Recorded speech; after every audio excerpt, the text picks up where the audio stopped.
고린도전서 10장 11장 16절.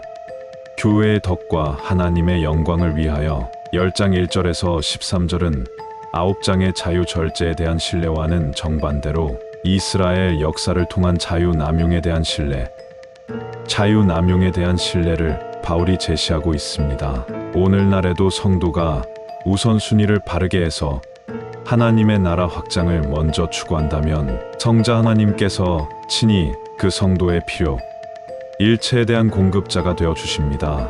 구약 이스라엘 역사는 단순히 과거지사로 끝나지 않습니다. 구약 이스라엘 역사는 당시 고린도 교회 성도들에게 그대로 적용되는 것이고, 오늘날 우리 성도들 각자에게도 거울이 되는 것입니다.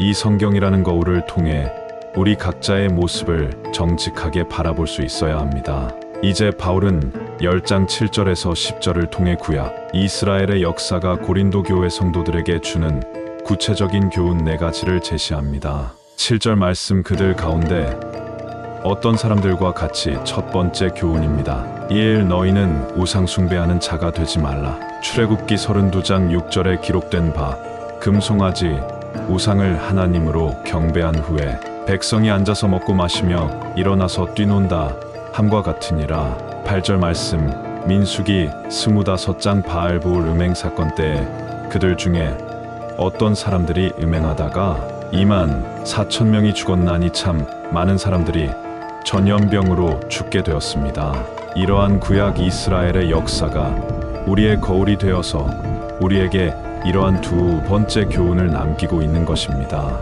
우리는 그들과 같이 음행하지 말자, 성적으로 타락하지 말자. 이제 9절은 구약 이스라엘 역사가 고린도 교회에 주는 세 번째 교훈입니다. 9절 민수기 21장 4절에서 9절 말씀에 그들 가운데 어떤 사람들이 주님을 시험하다가 불뱀에게 멸망하였나니. 세 번째 교훈입니다.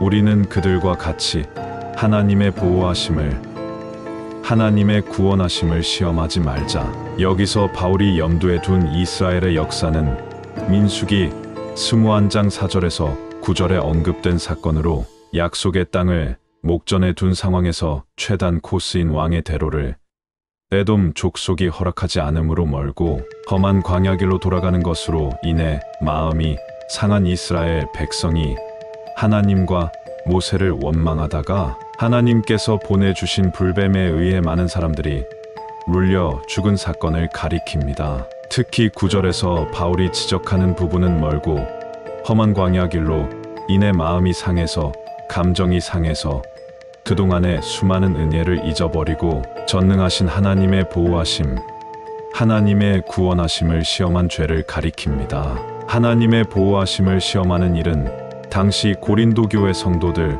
가운데서도 일어나고 있었던 것입니다. 즉 고린도 교회 성도들 중에 일부는 그리스도인의 자유를 남용하여 우상, 신전의 종교의식에 참여하여 하나님의 보호하심을 시험하고 있었던 것입니다. 오늘날 우리 각자는 죄악의 자리에서 하나님의 보호하심을 시험하는 죄를 저지르고 있는 것은 아닌지 심각하게 생각해 보아야 합니다. 이러한 구약 이스라엘의 역사를 통하여 우리는 우리 자신의 모습을 정직하게 비추어 볼 수 있어야 합니다. 이제 10절을 보시면 고린도전서 10장 10절, 민수기 21장 5절 말씀에 그들 가운데 어떤 사람들이 바른 길로 인도하는 하나님과 모세에게 원망불평하다가 멸망시키는 자 하나님의 심판의 천사들에게 멸망하였나니. 네 번째 교훈입니다. 여인은 그들과 같이 마음이 상해서, 감정이 상해서 원망하지 말라. 민수기의 핵심 교훈이 충분히 원망불평할 만해도 절대로 원망불평해선 안 된다는 것입니다. 특별히 바른 길로 인도하는 하나님과 하나님의 지도자에게 그러해서는 안 된다는 것입니다. 그런데 고린도 교회 내에는 바른 길로 인도하고 있는 바울에게 원망과 불평을 표하는 성도들이 상당수 있었던 것입니다. 11절 말씀, 그들 이스라엘 백성에게 일어난 이런 하나님의 징계와 심판은 본보기가 거울이 됐고 또한 말세를 만난 우리를 깨우치기 위하여 기록되었느니라. 우리를 깨우치기 위하여 성경이 기록되었느니라. 성경의 중요한 기록 목적입니다. 그래서 저와 여러분이 깨우치기 위해서는 반드시 기록된 말씀을 쉐마하고 열심히 공부할 수 있어야 하는 것입니다. 13절의 바울 사도의 말씀을 통해 그리스도인들에게 주어지는 모든 사탄의 유혹과 핍박은 근원적으로 그리스도인이 감당할 수 있는 것임을 알 수 있습니다. 바울은 사탄이 유혹과 핍박을 하는 장본이긴 하지만 하나님께서 허락하신 범위 안에서만 사탄이 활동할 수 있음을 암시합니다. 즉 하나님은 성도가 감당치 못할 사탄의 유혹과 사탄의 핍박을 허락하지 않으시며 이를 위하여 사탄의 권세에 한계를 정하셔서 성도에 대한 사탄의 유혹과 핍박의 수위를 제한해 주시는 분이라는 것입니다. 이러한 하나님의 신실성을 우리가 믿고 우리에게 다가오는 사탄의 유혹과 핍박을 진리의 검으로 능히 이겨낼 수 있는 성도가 되어야 하는 것입니다. 이처럼 자유남용과 그 자유남용의 결과로서의 멸망의 사례를 제시한 바울은 이제 14절에서 22절을 통해 당시 고린도 교회 성도들이 자유를 남용함으로써 가장 빠지기 쉬운 문제에 대해서 경고합니다. 즉 바울은 그리스도인이 우상 신전 제사에 참석하는 문제에 대해서 경고하고 있습니다. 오늘날의 목사와 장로들도 여러 가지 이유를 들며 차종교의 제의에 참여하는 모습을 종종 보게 되는데 그들은 우상 신전의 제사에 절대 참여하지 말 것을 경고하는 바울의 경고를 무시하고 있는 것입니다. 14절 말씀 그런즉 내 사랑하는 자들아 우상 숭배하는 일을 피하라. 나는 지혜 있는 자들에게 말함과 같이 하노니 여인은 내가 이르는 말을 스스로 판단하라. 우리가 축복하는 바 축복의 잔은 그리스도의 피에 참여함이 아니며 우리가 떼는 떡은 그리스도의 몸에 참여함이 아니냐. 떡이 하나요?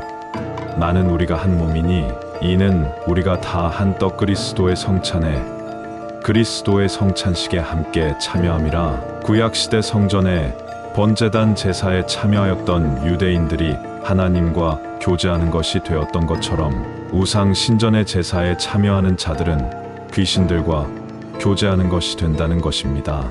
20절 무릇 이방인이 우상의 신전에서 제사하는 것은 귀신에게 하는 것이요 하나님께 제사하는 것이 아니니 나는 너희가 우상 신전 제사에 참여하여 귀신과 교제하는 자가 되기를 원하지 아니하노라. 시장에서 유통되는 우상의 제물을 먹는 문제와 우상의 신전 제사에 참여하는 문제는 전혀 다른 문제인 것입니다. 바울은 그리스도의 성찬식에 참여하는 성도들이 귀신에게 제사하는 귀신과 교제하는 이방의 우상 신전 제사에 결코 참여할 수 없음을 강력하게 경고하고 있습니다. 10장 23절에서 11장 1절은 우상 제물 취식 문제, 즉 아디아포라 문제에 대한 바울의 결론적 권면, 최종적 권면이 수록되어 있습니다. 선도 아니고 악도 아닌 아디아프라 문제는 모든 것이 가하다. 나는 그리스도인으로서 자유하니까 모든 것이 가하다라고 끝나서는 안 됩니다. 반드시 성도들에게 유익이 되어야 하고 교회의 덕을 세우는 결과와 연결되어야 하는 것입니다. 과연 저와 여러분은 교회 공동체의 유익과 덕을 생각하는 성도인지, 그러한 성숙한 믿음의 성도인지 생각해 볼 수 있어야 합니다. 24절 누구든지 자기의 유익을 구하지 말고 남의 유익을 구하라. 본문에서 자기의 유익을 구하는 것이란 믿음이 약한 성도를 고려하지 않고 자기 자신의 자유를 남용하는 것을 의미하는 것이고, 다른 사람의 유익을 구하는 것이란 믿음이 약한 성도들의 입장을 고려하여 다른 성도의 입장을 고려하여 자신의 자유와 고난을 제한하고 포기하는 자세를 의미하는 것입니다. 31절은 아주 중요한 말씀입니다. 그리스도인의 행동 대강령입니다. 그리스도인의 행동의 절대적 기준입니다. 31절 별표 2개 합니다. 그런즉 너희가 먹든지 마시든지 무엇을 하든지 다 하나님의 영광을 위하여 하라. 선도 아니고 악도 아닌 아디아포라 문제에 있어서는 다른 사람을 실족하게 해서는 안 됩니다. 하지만 선과 악, 진리와 거짓에 대한 문제에 있어서는 그 선을 지키기 위하여, 진리를 지키기 위하여 다른 사람을 실족하게 할 수 있음도, 걸림돌의 역할을 할 수 있음도 우리는 바르게 인식할 수 있어야 합니다. 바울은 아디아포라 문제는 가 불가의 차원에서 접근하면 안 되고 그것이 과연 교회 공동체에 유익한지 교회 공동체에 덕을 끼치는지의 차원에서 접근해야 함을 권면하고 있습니다. 그리고 먹든지 마시든지 무슨 일을 하든지 모든 것을 하나님의 영광을 위하여 하라라고 최종적으로 권면하고 있는 것입니다. 그리스도인에게 있어서 진리를 지키는 문제라면 어떠한 양보와 타협도 있어서는 안 됩니다. 진리를 지키는 문제는 양보와 타협이 있어서는 안 됩니다. 진리의 말씀을 사수하는 문제라면 순교까지도 각오해야 하는 것입니다. 그러나 당시의 우상 제물 취식 문제처럼 우상 제물을 먹어도 먹지 않아도 진리의 본질과는 상관없는 부차적인 문제에 대해서는 나름대로의 지식보다 타인을 배려하는 사랑과 자유의 절제를 앞세우고 교회의 유익과 덕을 먼저 생각하며 더 나아가 하나님의 영광을 구하는 자세를 가질 때 교회 내에 이러한 아디아포라 문제는 아름답게 해결할 수 있음을 바울은 권면하고 있습니다. 이상으로 바울은 8장 1절부터 다루었던 우상 제물의 취식 문제, 아디아포라 문제를 마무리하고 있습니다. 11장 2절에서 14장까지는 그중 세 번째 문제인 공적 예배와 관련된 문제를 다루고 있습니다. 바울은 공적 예배와 관련된 문제를 다루는 이 부분에서 여성의 예배포 착용, 성찬, 영적 은사 등 세 가지 문제를 집중적으로 다루고 있습니다. 이는 이 세 가지 문제가 당시 고린도 교회의 예배의 질서를 어지럽히는 대표적인 문제였기 때문입니다.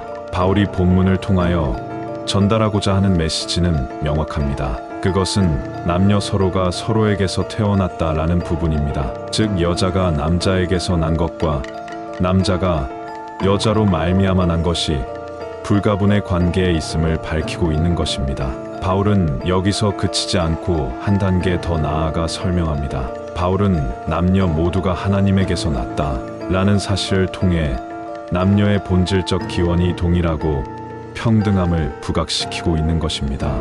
이러한 공동 피조물성, 남녀의 공동 피조물성은 남자와 여자 사이의 계급의 구조나 계층, 구조의 혁파라는 결론을 도출하게 하는 것입니다. 이처럼 공동 표준 물성에 따라 남녀는 하나님 앞에서 인격적 존재적 가치가 동등한 것입니다. 그러나 영적 질서 차원에서 창조, 원리 차원에서 남녀의 역할이 다르다는 점을 분명하게 이해할 수 있어야 합니다. 13절에서 16절 소단락은 인간의 자연적 본성에 따라서도 여성의 예배포를 쓰라고 명하는 바울의 명령입니다. 당시 고린도는 아프로디테라는 사랑의 여신을 섬기는 도시였습니다. 고린도 교회의 여성도들이 이러한 여신의 영향을 받아 세속적 남녀관을 가지고 교회 내에서 하나님의 영적 질서와 창조 원리를 깨뜨리고 교만스럽게 행하여 하나님의 영광을 가리고